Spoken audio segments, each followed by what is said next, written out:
ఆధిపత్యం మీద నీ గడిల ముందల తెలంగాణ ప్రజల్ని బానిసలుగా చూసినందుకు గజ్వేల్ ఫామ్ హౌస్లో నిన్ను బొందబెట్టి ఈ కార్యకర్తలు ఇందిరమ్మ రాజ్యం తెచ్చారు.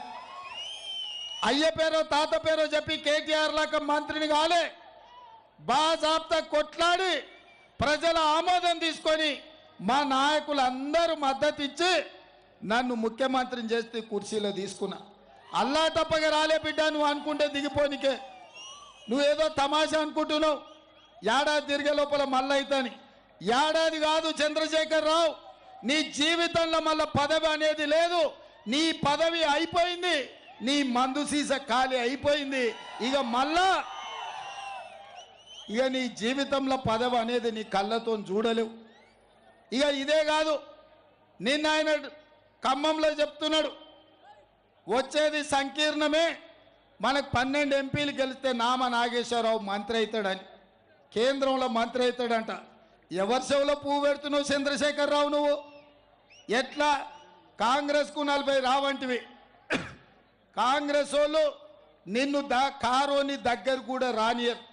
ఎవడన్నా టీఆర్ఎస్ వాడు చంద్రశేఖర్ రావు ఇంటి మీద వాలిన కాకి మన ఇంటి మీద వాలిన ఊకునేదే లేదు, ఆ కాకిని కూడా కాల్చేస్తామని చెప్పి మా కాంగ్రెస్ పార్టీ కార్యకర్తలు అంటున్నారు. రేపు మన ప్రభుత్వంలో చేర్చుకునేది లేదు. 14 సీట్లు తెలంగాణలో గెలిచి రంజిత్ రెడ్డిని ఎంపీగా ఎన్నుకొని కేంద్రంలో మహాకూటమి ఇండియా కూటమి ఇవాళ ప్రభుత్వాన్ని ఏర్పాటు చేయబోతుంది. ఒకవేళ మేము రాకపోతే వచ్చేది బీజేపీ కదా. మరి మేమేమంటున్నాం, బీజేపీలతో చీకట్ల ఒప్పందం చేసుకున్నాడు.